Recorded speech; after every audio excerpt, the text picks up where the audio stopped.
Notification గురించి నేను చెప్తున్నాను. నెక్స్ట్ ఏప్రిల్ లోపు ఎప్పుడైనా రావచ్చు, ఇది క్లియర్.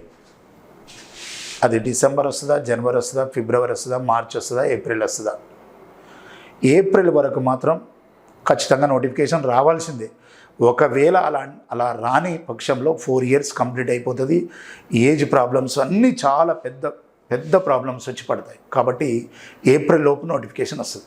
ఓకే, నేను ఒకటే చెప్తున్నానండి, ఏప్రిల్లో అందరూ నోటిఫికేషన్ అడుగుతున్నారు. నేను ఇప్పుడు ఎంతమందిని పిఆర్బి ఫామ్ అయినా కాంచి ఫీల్డ్లో ఉన్నాను. ఏది పడితే అది కోచింగ్ ఇచ్చే ఇన్స్టిట్యూట్ కాదు ఇది. ఓన్లీ ఎస్ఐ కానిస్టేబుల్స్ కోచింగ్ ఇచ్చే ఇన్స్టిట్యూట్ ఇది. నేను మొత్తం ఎస్ఐ కానిస్టేబుల్ క్లాసెస్ చెప్తాను. బట్ ఎస్ఐ కానిస్టేబుల్ మీద నాకున్న అవగాహనతోటి నేను చెప్తున్నాను. బట్ ఏప్రిల్లో నోటిఫికేషన్ వచ్చినా కూడా మీరు సక్సెస్ కాగలరా? ఆ క్వశ్చన్ వేసుకుంటున్నారా? ఫస్ట్ గత నోటిఫికేషన్లో జాబ్ వచ్చిన వాళ్ళనే చూస్తున్నారు.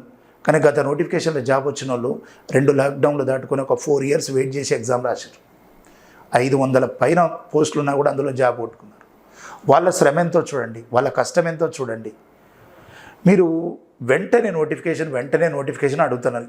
ఒకవేళ డిసెంబర్లో వచ్చింది అనుకోండి, మీరు అందులో సక్సెస్ కాగలరా? జనవరిలో వస్తే సక్సెస్ కాగలరా?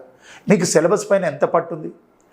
అసలు ఇంత పెద్ద సిలబస్ మీకు arithmetic, reasoning, English, general studies, ఈ సబ్జెక్ట్స్ అన్నీ ఎన్నిసార్లు రివిజన్ చేస్తే మీకు ఆ సబ్జెక్ట్ అంతా గుర్తుంటుంది? అసలు ఇప్పటి వరకు సిలబస్ మొత్తం ఒకసారి రివిజన్ చేశారా? ఆ సిలబస్ మీద మొత్తం మీకు కమాండింగ్ ఉందా? ఒక 200 మార్క్స్ గ్రాండ్ టెస్ట్ అటెంప్ట్ చేస్తే నీకు ఒక 100 అన్న 120 అన్న వస్తున్నాయా? ఇలాంటి క్వశ్చన్స్ మీరు వేసుకోవాలి.